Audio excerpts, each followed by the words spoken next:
Alright everyone, we are continuing talking about bone cells and tissues in this video.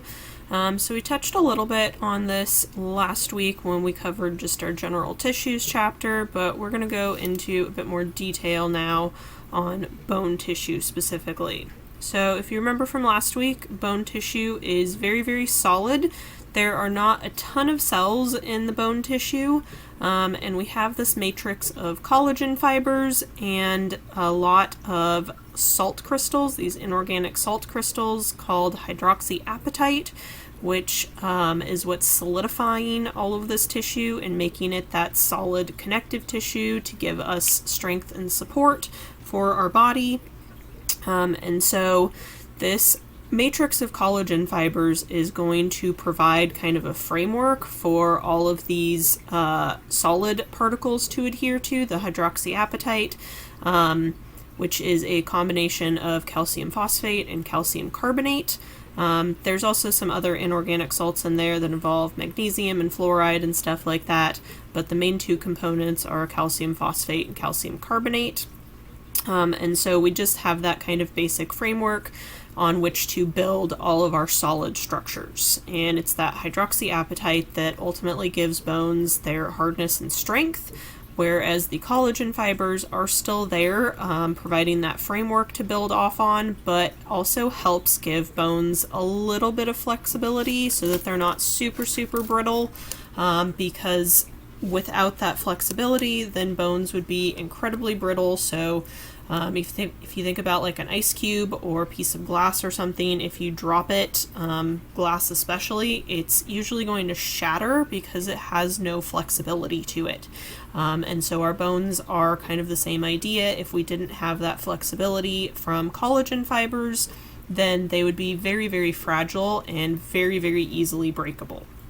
All right. And so we have some different types of cells located in our bone tissue. First is osteogenic cells. These are going to be kind of our bone stem cells. So they're a lower level of differentiation. So they are a stem cell level that has differentiated enough to know that it is going to become a type of bone cell, but it can still make more copies of these osteogenic cells that can then further develop into osteoblasts. So osteoblasts are specialized cells. These are the cells that are going to help form our bone tissue specifically. Osteocytes, these are going to kind of be like the housekeeper cells. They're going to help, as you can see, maintain mineral concentration in that matrix, that hydroxyapatite. These are going to be located in the lacuna. We'll get to that in just a little bit, and nourished via something called the canaliculi, which we'll revisit here shortly. And then our fourth type of bone cell is osteoclasts. Their job is bone resorption, so basically breaking down bone. And I know this can be a little bit confusing. I struggled with this when I took anatomy, that osteoblasts, blast sounds like these should be destroying bone tissue and breaking it down, when in actuality these are the ones that are forming bone tissue.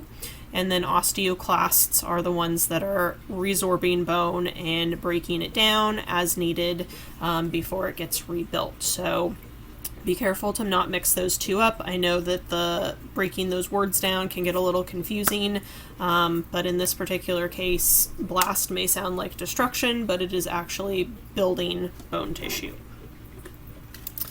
And so this is what these different cells look like. And so the osteocyte, again, this is going to help maintain that bone tissue. So it's kind of our housekeeper cells.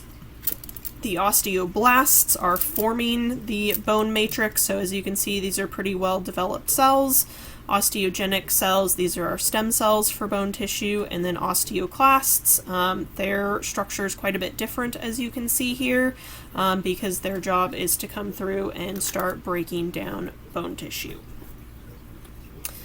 Alright, so let's talk a little bit more about the different types of bone we have, which is compact bone and spongy bone. So now we'll get into kind of these different structures within bone. So compact bone, if you remember, this is kind of that outside area of our long bones and that diaphysis region. So compact bone is going to be very, very dense and very, very strong. It sits directly under the periosteum covering. And its main job is to help provide support and protection. It's going to withstand a lot of forces on it that are putting a lot of pressure on it. And the structural unit of compact bone is something called an osteon. Osteons are made out of what are called concentric rings. So these are going to be rings that kind of work their way out. So if you think about like a drop going into like a lake or something, or plopping a rock in there, and you get that ripple effect, those are concentric rings. And in this case, those rings are made out of a calcified matrix called lamellae. And then in the center of those concentric rings is the central canal, where we are going to have blood and lymphatic vessels passing through to help nourish the bone cells and stuff like that. These vessels are also going to form something called a perforating canal. And then we have osteocytes in the lacunae, found on the borders of adjacent lamellae. So all compact bone has a lot of different lamellae, and these are nourished through the canaliculi.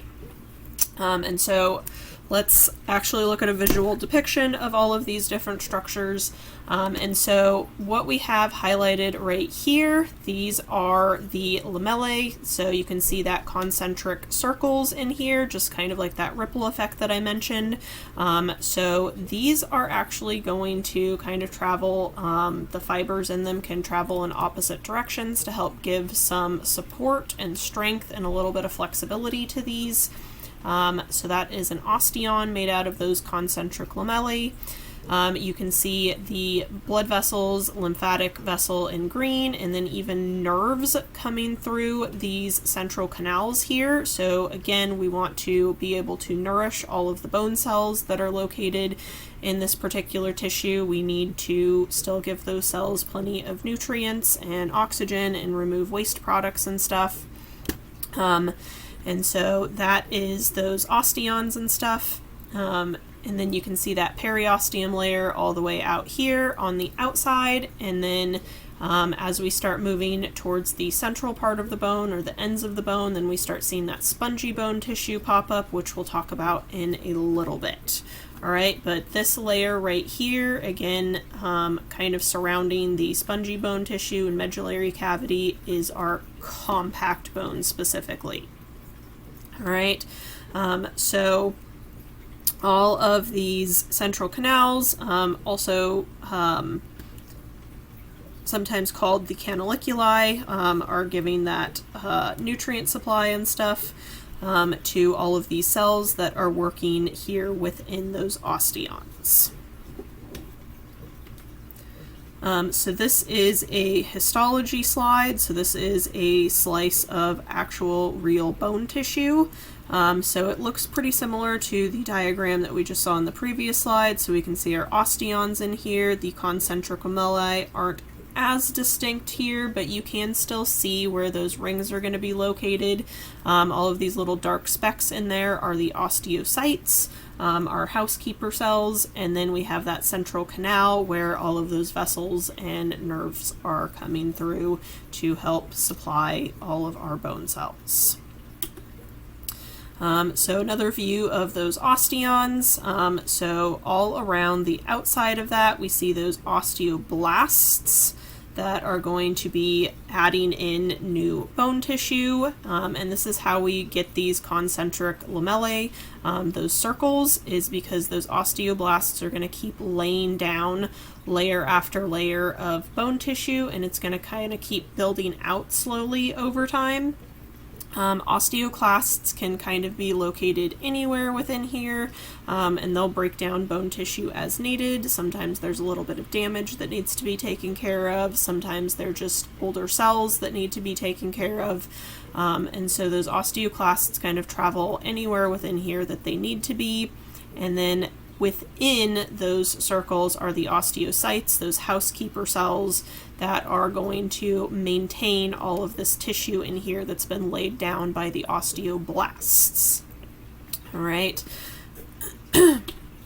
So let's talk about spongy bone now. This is also sometimes referred to as cancellous bone. Slightly different way of thinking about that. It's just another name for it. So again, we have osteocytes and lacunae.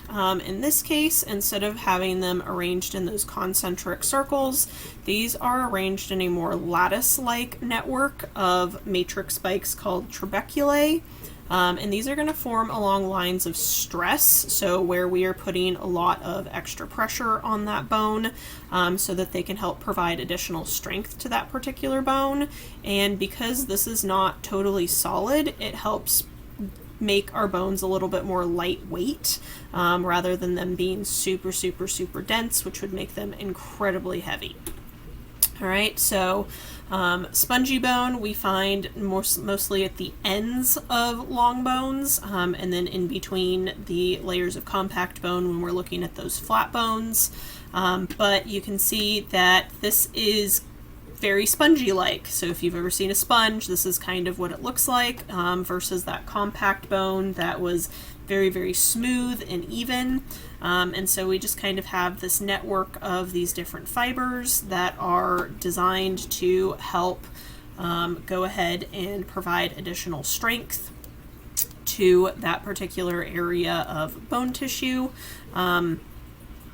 because we need different types of strength. So especially, this is diagramming the femur. So that head of the femur really sits off distinctly to one side of the bone. And so we really need to make sure that the head and neck of that femur is going to be really strong because there's going to be a lot of pressure on that particular area of the bone because that is in our lower body. So it's bearing a lot of weight.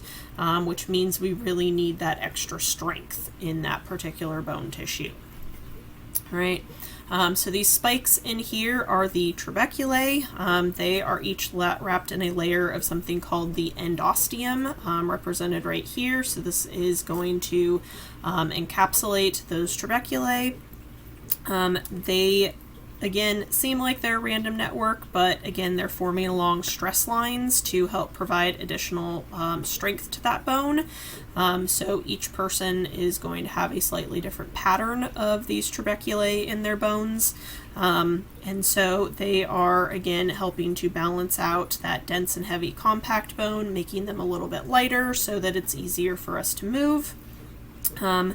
In this area, the spongy bone tissue, this is also where we have our red bone marrow protected by these trabeculae, and this is where our blood cells are developing. So we've talked briefly about hematopoiesis in a couple other lectures. We'll talk more about it when we do our blood chapter later on in the semester, but this is where we are doing that bone cell formation, or blood cell formation, sorry. And so we'll look more in detail about that later, but this is our site of blood development. And so looking over here at this image, you can see those lamellae enclosed by that endosteum. It looks a little bit different than what we saw in the compact bone. It's not quite so dense looking, but we do still have the same cell types, the osteoclasts, osteocytes, and osteoblasts. So the osteoblasts are going to be lined up along those trabeculae, that framework, to start building out new bone tissue. We've got those osteocytes in the middle, kind of helping to maintain that, and then osteoclasts going wherever they are needed to help break down any old bone, old or damaged bone tissue as needed.